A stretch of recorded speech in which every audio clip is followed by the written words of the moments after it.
Let me tell you guys, we've watched this offense, and I know everybody will talk about his Brock Purdy, his system quarterback, but they've been playing sometimes perfect football offensively over there for the 49ers. I can sit back and say, I can't wait to watch that offense goes up against this defense. I can't wait to watch Kyle Shanahan go up against I'm running Dan Quinn. Dan Quinn's name. Why did I run a blank on that? On our defense coordinator, Dan Quinn. I'm looking from their time in Atlanta and the time they spent together, how well they know each other. Guys, this game is coming down to, well, look at those elements. But the thing this game going to come down to is Dak Prescott. Let's be real here. The Dallas Cowboys need this game because they need to know mentally we can get past the San Francisco 49ers. This thing has gone on like this, Skip. You know, you've been a part of it. Yeah. The 70s, the Cowboys had that power. And then the White Clock came in with that catch in the 80s, and then they took the power. Then we came back with a play in the 90s. Alvin Harper had a catch, and we took back the power. San Fran had it, and Dallas needs it back, and they have to take it back Sunday night. That's the possibility. That's what has to happen if Dallas has any chance to get into where they want to be this season. It's amazing, Michael. I feel like Nick, our producer, my producer here, has shared my notes with you because that's something that I'm going to definitely talk about. But you talk about starting with the turnovers. You talk about the 2 games in the playoffs, the 3 interceptions by Dak Prescott. You cannot have that at the quarterback position. He's got to be clean. They've got to protect him. They've got to make sure that he is within sync. I know he feels a certain way about the way people feel about last year's game, but if the Dallas Cowboys are to win this game, he cannot turn the football over. He cannot be careless with the football. He cannot make the mental mistakes, the mental errors. He has to hit all the throws. He cannot throw for 230 yards in a game. He cannot have 2 turnovers in a game. So when you look at the scores of these games in 2021, touchdown, it was close, 23-17. Playoffs, regular season, playoffs in 2022, 19-12. As you continue to hear Skip talk about it every single time we talk about the playoffs, he wants to mention the vaunted defense of what Yeah, that's what you want to say all the time about the 49ers and their defense, or better yet, their offense can only score 19 points against this bad of a man in Michael Parsons. So here's what I would say. And I've been through this. You mentioned what you've been through in the playoffs. I also have been through something against the Philadelphia Eagles when I was with the Tampa Bay Buccaneers. We lost to them 4 times straight. 2 in the regular, 2 in the playoffs. Eventually, Skip, we had to overcome that in the NFC Championship game. We had to do those things. We had to erase that bad taste out of our mouth. And if Dallas wants to go to the Super Bowl and win the Super Bowl, have an opportunity to win the Super Bowl, it starts Sunday night to erase all of those bad memories of the past to get ahead. And if they can do that, then just maybe they'll have an opportunity. Okay, my turn. My biggest concern about Sunday night is not Sunday night, it's what happened a couple of weeks back at Arizona, because I still can't make it go in my head and compute. I need to know, in my heart of hearts, was that just an aberration? Was that an outlier? Was that just one of those typical Cowboy any given Sunday games where they just don't show up? Or did they actually get exposed? Because if we throw out that outcome, if we just look at Giants and Jets and obviously Belichick, I'm looking at a team that is a little better than San Francisco. I still say if we, as in Dallas, play our best, if we max out, if we hit on all cylinders, and they also play their best, we're a little better than they are. I hear about physicality. I hear about Brock Purdy, and I get all that. They are physical. They play a more physical brand of football than we play, which is not to say that we don't play physical, because there is a game called rock, paper, scissors. And what happens when paper covers rock? You win, right?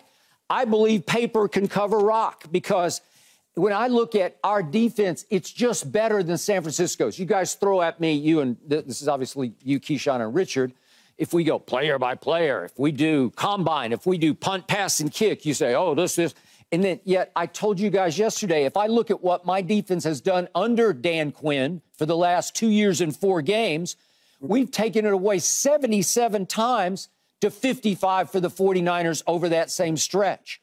If I look at what we've done this year, we lead the whole NFL in turnover differential because Dak has not been turning it over at the rate he turned it over last year, and we are already taking it away at a near top of the NFL rate.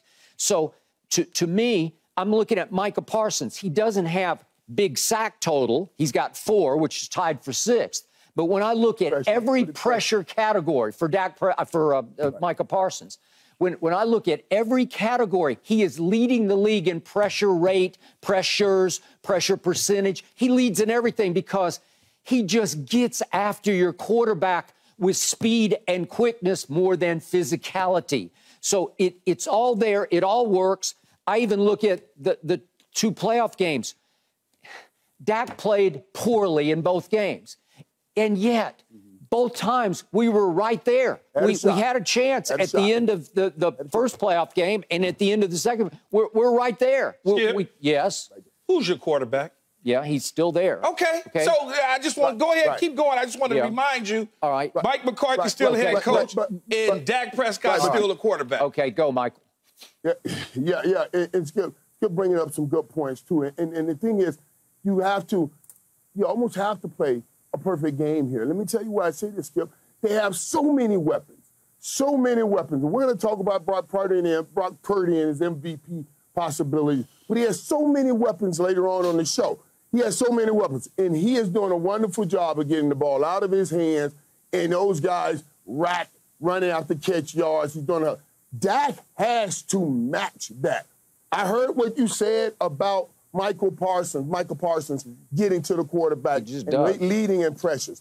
I need him to get that quarterback down to the ground, not just the pressures this week, because they're dispensing such an army of talent at that defense that can hit you in so many different ways with Ayuk, Debo, man, they got the Kittle, McCaffrey, so many. So I'm going to need, when he can, I'm going to need him when he's rushing to get to that quarterback.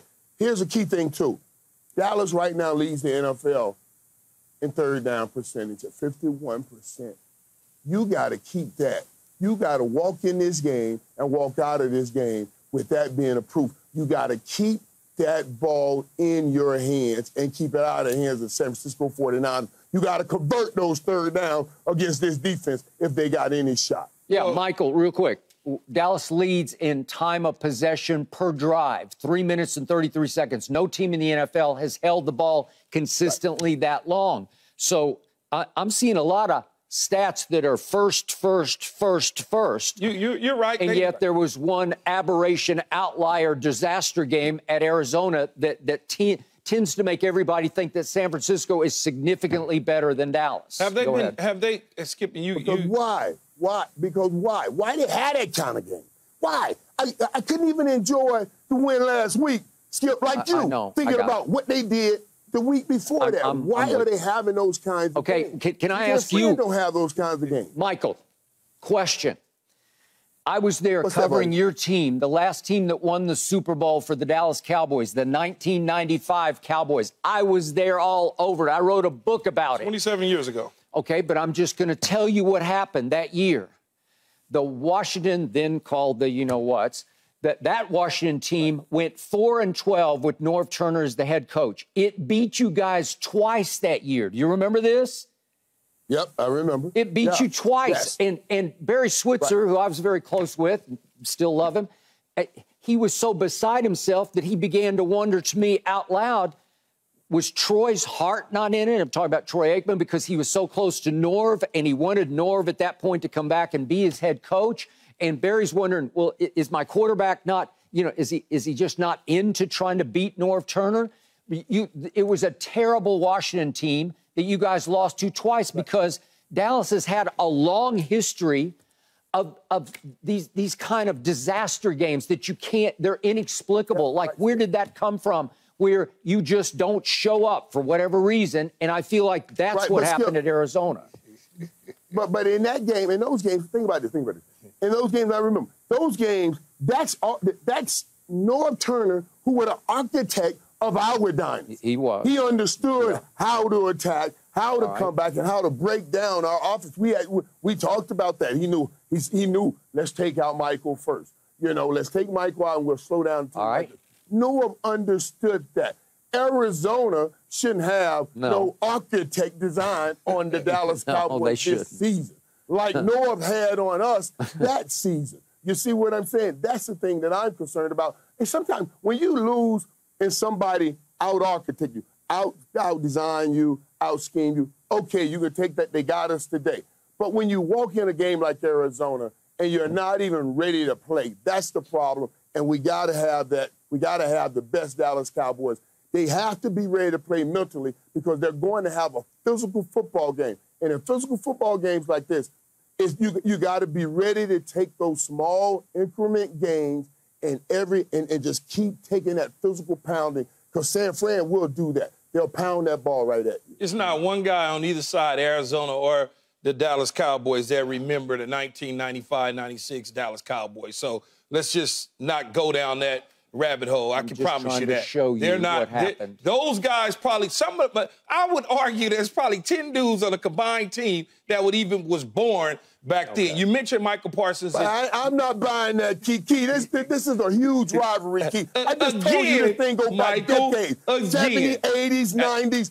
Everybody understand. Everybody in that locker room understand the rivalry this game has. It's not one dude in that locker room that saw or could remember Michael Irvin being double-teamed and taken out by the Washington football team or Commanders or whatever else they were called back then. And you know that as well as I do. But, Skip, you mentioned Michael Parsons. And that's the only guy you mentioned on the defense. When you start talking about personnel, you mentioned one guy. Michael mentioned a number of guys on the San Francisco 49ers offense. We fail to even talk about the defensive side of the ball in Greenlaw, in Warner, in Ufunga, in Amador Lenore. And we can just go on and on from front to back. At every level, there's an all-pro. At every single level. You act as though the only guy on this field that is a defensive juggernaut is Michael Parsons. You're now probably most likely going to be without your first ballot Hall of Fame left tackle. That is a problem. That's so scary. That is a problem for the Dallas Cowboys, okay? I don't have a horse in the race. I could care less who wins. That's not true. It's very true, Skip. Just for my sake, you want them to lose badly. Super Bowl regardless. From what I'm trying to do, as I've been trying to do since week 1 of this new show on Undisputed, is calm you and Michael Irvin down. Bring y'all back to earth. Okay? That's what I've been trying to do. I want to see Michael with me in the first half of the game, not coming in as a front runner when you're winning 28-3. I want you to sit next to me when it's 13-10. That's why I want you to communicate with me. I don't want you to avoid my text message when all of a sudden something goes wrong. This Sunday I will be here because this is a big game. I'm telling you, I've been looking so forward to this game, and Jerry mentioned it, so it will be a barometer. Key, I'm so worried about not having Tyron Smith. I'm so worried about it because not just what he does on the football field. I can hear it in your voice. You're not just worried about Tyron Smith. You're worried about a lot.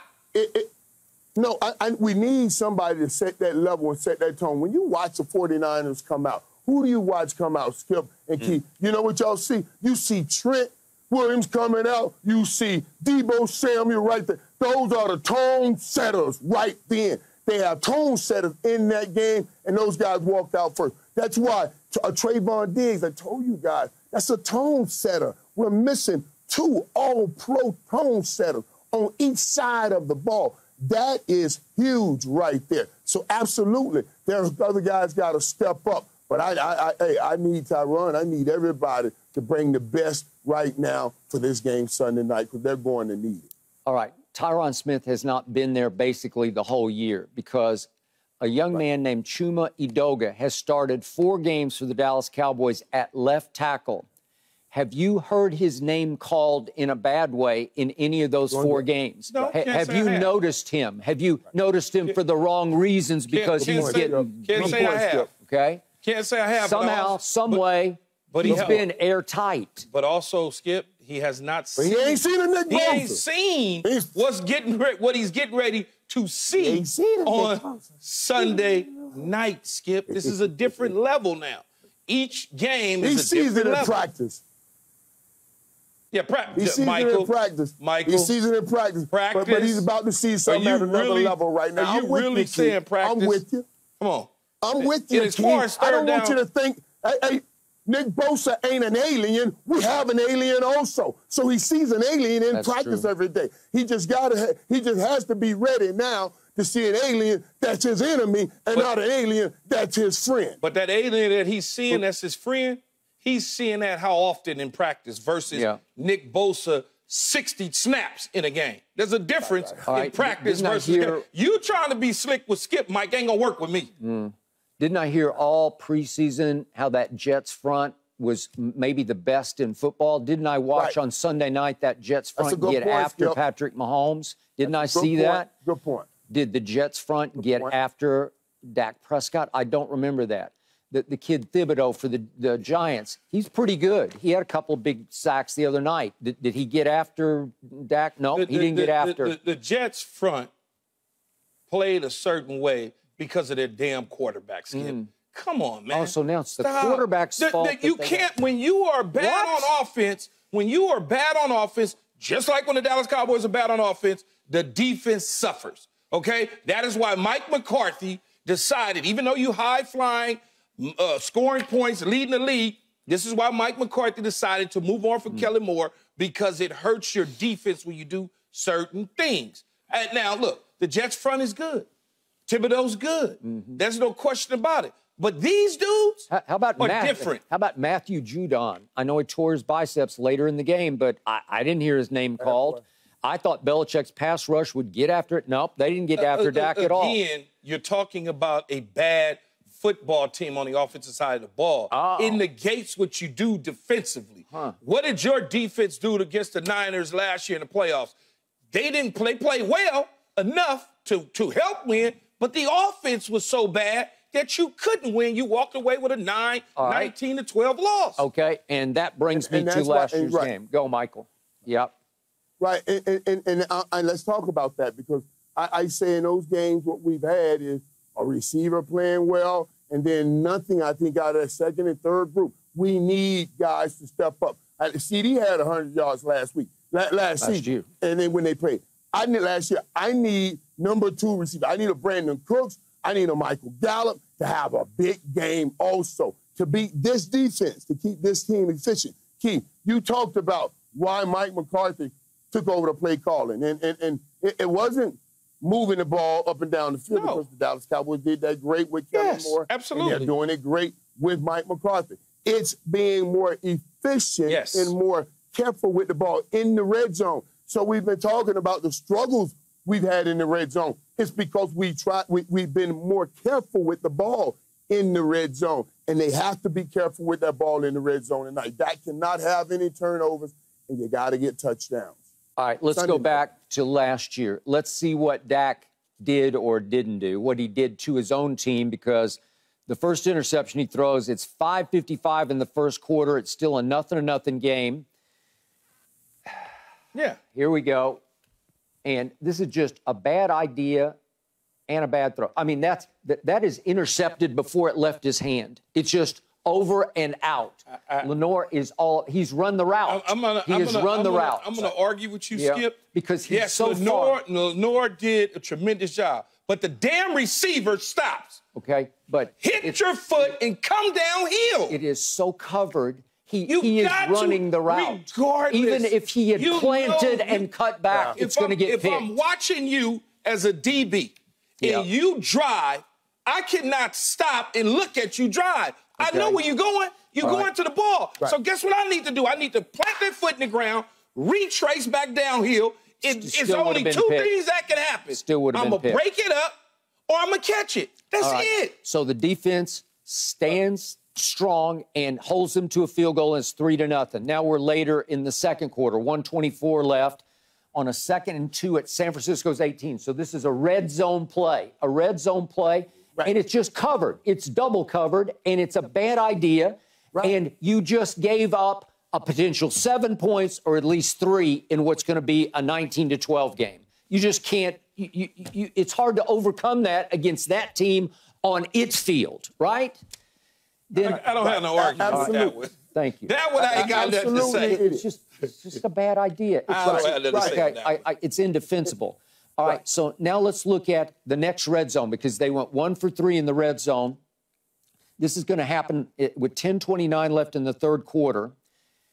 And the game is about to be tied on a Dallas field goal, but it's 1st and goal at the 9, and Dak goes to Dalton Schultz, his favorite security blanket, but it's only 3 yards. And then now it's 2nd and goal, and we're doing the same play again. Now we're 2nd and goal, and this is Zeke going nowhere. Should have went to going nowhere. I agree. Should have bounced it. Should have bounced it fast, and he didn't because he's not as quick as he used to be. And 3rd and goal, he tries to flip it to Zeke over the middle, and it's wide behind him. He's going the wrong way. They're not on the same page. Catch the ball. Yeah, and yet, even if he'd caught it, would it have gotten home? I doubt it. Tackle. That's a tackle. Okay, but that's more. But see, that's more. All right.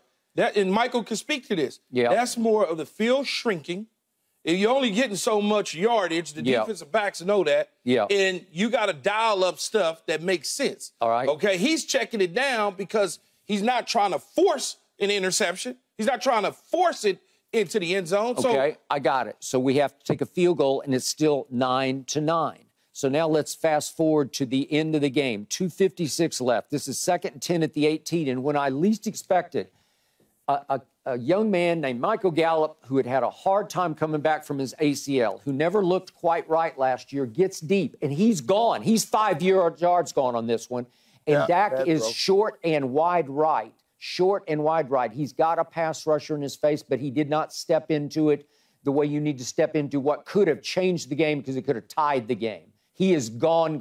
Potentially. Okay? Potentially. You know, if you lead him by a yard or two, I think he's still running with it. I think by all odds, everybody could attest that even Dak Prescott, he didn't play his best a year ago.